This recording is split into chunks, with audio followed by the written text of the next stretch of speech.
Bismillahirrahmanirrahim. Assalamualaikum warahmatullahi wabarakatuh. Alhamdulillah wassalatu wassalamu ala Rasulillah ala alihi wa ashabihi wa man walah. Melanjutkan kajian kita dari kitab Al-Manhajus Shawi.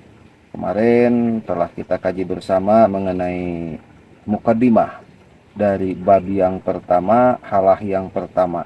Sekarang kajian kita halaman 77 kitab Al-Manhajus Shawi, pasal yang pertama dari bab yang pertama dari halah yang pertama. Al-Faslul Awwalu, pasal yang pertama.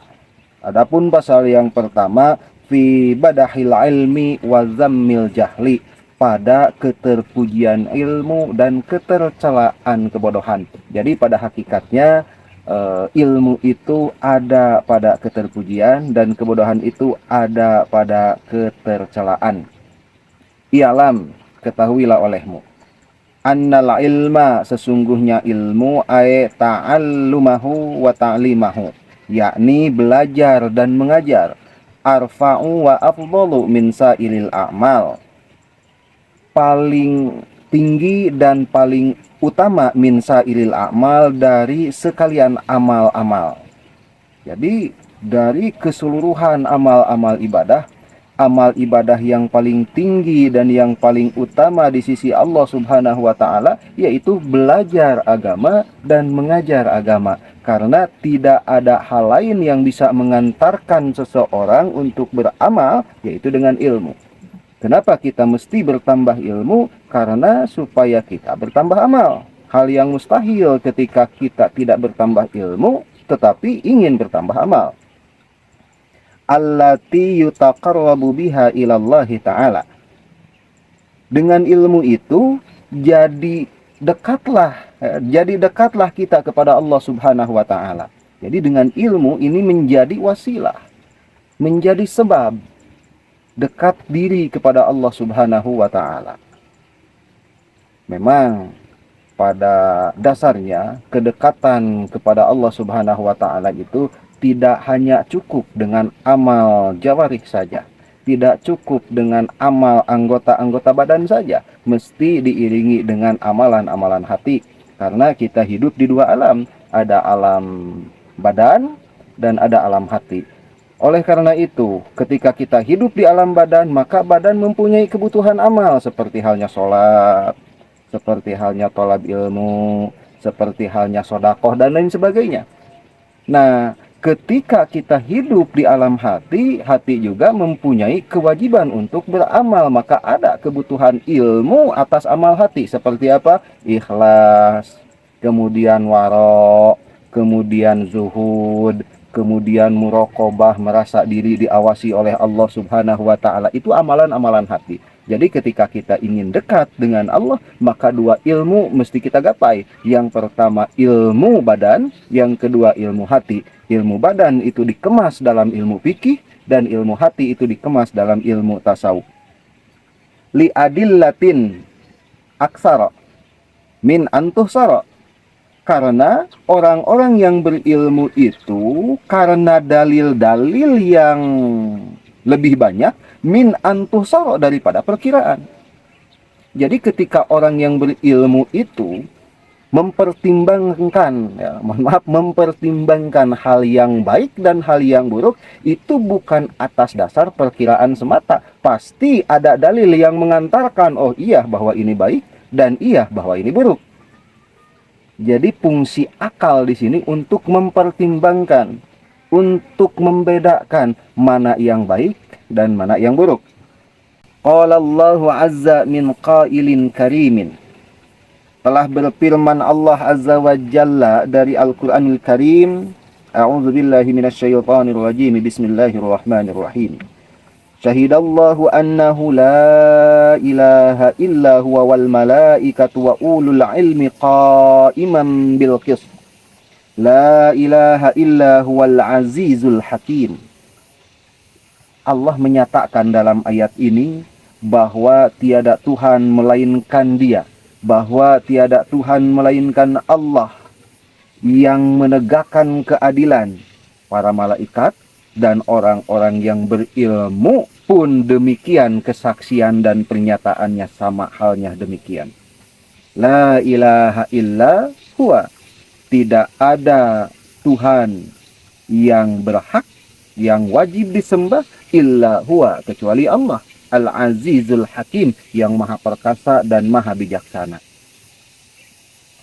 Di sini dijelaskan oleh musannif kitab Al-Manhajus Sawi dalam ayat ini, bada'a subhanahu binafsihi wa sanna bimalaikatihi wa sallasa bi ahlil ilmi.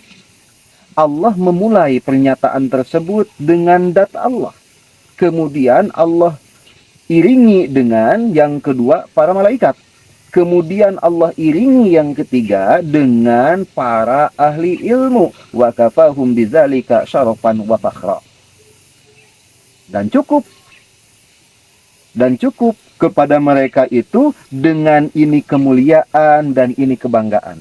Jadi 3 yang disebut oleh Allah Subhanahu wa taala, yang dimulai oleh Allah Subhanahu wa taala pada pernyataan Al-Qur'an surat Al-Imran ayat 18 ini, itu merupakan suatu kemuliaan dan kebanggaan yang Allah nyatakan di dalam Al-Qur'an, bahwa Allah bersaksi tiada Tuhan kecuali Allah yang menegakkan keadilan, dan para malaikat serta orang-orang yang berilmu pun sama kesaksiannya demikian, sehingga para malaikat dan orang-orang yang berilmu ini masuk pada rumpun wa kafahum bidzalika syarafan wa fakhra, masuk pada golongan-golongan orang-orang yang dimuliakan dan masuk pada golongan orang-orang yang dibanggakan oleh Allah Subhanahu wa taala. Wa qala Allah taala fil Qur'anil Karim, dan Allah telah berfirman, yarfa'illahu allazina amanu minkum wallazina utul ilma darajat. Allah mengangkat allazina amanu kepada orang-orang yang beriman, minkum di antara kalian, wallazina utul ilma darajat, dan orang-orang yang menuntut ilmu darajatin, ya, beberapa derajat. Wa qala Allah jalla wa ala, dan telah berfirman Allah, qul hal yastawil ladzina ya'lamuna wal ladzina la ya'lamun. Katakanlah olehmu Muhammad, hal yastawi, apakah sama? Hal di sini istifham, ya, tetapi bimakna nafi. Istifham bimakna nafi. Lafadznya pertanyaan, tetapi dimaknaan nafi, tidak. Kul hal yastawi, katakanlah olehmu Muhammad, tidak sama, gitu kan? Kul hal yastawi, katakanlah olehmu Muhammad, apakah sama allazina ya'lamuna wallazina la ya'lamun, antara orang yang berilmu dengan orang-orang yang tidak berilmu. Yakni innahum la yastawuna abadan. Sesungguhnya mereka orang-orang yang berilmu itu tidak sama selamanya. Jadi sampai hari kiamat pun ingin disamakan antara orang yang berilmu dengan orang yang tidak berilmu, la yastawuna abadan, tidak sama selamanya, la fid dunya wala fil akhirah, tidak di dunia dan tidak juga di akhirat. Di dunia tidak ada kesamaan antara orang yang berilmu dan orang yang tidak berilmu, di akhirat pun demikian, tidak ada kesamaan antara yang berilmu dan yang tidak berilmu. Walakin yufaddilullahu may ya'lamu ala man la ya'lam. Akan tetapi mengutamakan Allah kepada seseorang ya'lamu yang mengetahui, alaman la ya'lamu, atas orang-orang yang tidak mengetahui, bidarajatin katsiratin, dengan derajat-derajat yang banyak. Jadi perbedaan derajatnya itu banyak, ya. Makanya dalam Al-Quran itu jamak muannats salim, karena banyak perbedaan derajat, bukan hanya satu, bukan hanya dua perbedaan derajat antara orang yang berilmu dengan orang yang tidak berilmu. Fahaihata antahsulal musawatu bainal ulama'il amilin wa ghairihim minal jahilin. Maka jauhlah sangat perhasilan, persamaan antara ulama yang beramal, ya, wa ghairihim, dengan selainnya, minal jahilina, dari golongan orang-orang yang bodoh. Walakin akan tetapi yarfa'u, mengangkat siapa Allah ahlal ilmi, kepada ahli ilmu, alaman siwahum, kepada selainnya, bidarajatin katsiratin, dengan derajat-derajat yang banyak. Fa'an Ibni Abbas radhiyallahu an, maka diterima dari Ibnu Abbas semoga Allah meridhoi, anhuma, dari Ibnu dan Abbas. Qala, telah berkata Ibnu Abbas, yarfa'ullahul ulama'a yaumal qiyamah, Allah mengangkat ulama pada hari kiamat itu, ala sairil mu'minin, atas sekalian orang-orang mukmin, bisa ba'i mi'ati darajatin, dengan 700 derajat. Nah, di sini makanya Al-Qur'an tadi menyatakan dengan jamak muannas salim, perbedaan derajatnya itu banyak dengan jamak. Ya. Nah, karena kebanyakan tersebut ini, maka Ibnu Abbas menjelaskan perbedaan derajat orang yang berilmu dengan orang yang tidak berilmu pada hari kiamat itu 700 derajat. Ma baina darajata ini, antara dua derajat itu, masiratu khamsimi'ati amin. Wah, jauh sekali. Jarak antara derajat pada derajat itu, ma baina darajata ini, antara kedua derajat itu apabila diukur, itu sama halnya dengan perjalanan 500 tahun. Bayangkan. Perbedaan orang yang berilmu dengan orang yang tidak berilmu, kata Ibnu Abbas, beliau mengatakan 700 derajat perbedaan derajatnya. Jaraknya dari derajat ke derajat itu sama halnya dengan perjalanan 500 tahun. Berarti pada hari kiamat itu, kita kalikan saja 500 tahun dikali 700, karena dari derajat ke derajat itu tempuhannya sama dengan perjalanan 500 tahun. Itulah keutamaan-keutamaan yang Allah berikan kepada orang yang berilmu dan yang beramal. Kultu telah berkata aku, kata musannif pengarang ini kitab, wa dzalika li annal ilma asasul ibadat. Ya, jadi sesungguhnya ilmu itu, karena sesungguhnya ilmu itu merupakan asasul ibadat, asas atau pokok-pokok ibadah. Jadi Al-Imam Al-Habib Zain bin Ibrahim, beliau mengatakan ilmu itu adalah pokok ibadah. Wa manba'ul khairat, dan sumber kebaikan. Apabila kita melakukan suatu kebaikan tetapi tidak diiringi dengan ilmunya, mohon maaf, itu tidak bisa dikategorikan sebagai kebaikan. Salah satu contoh, napakoh misal.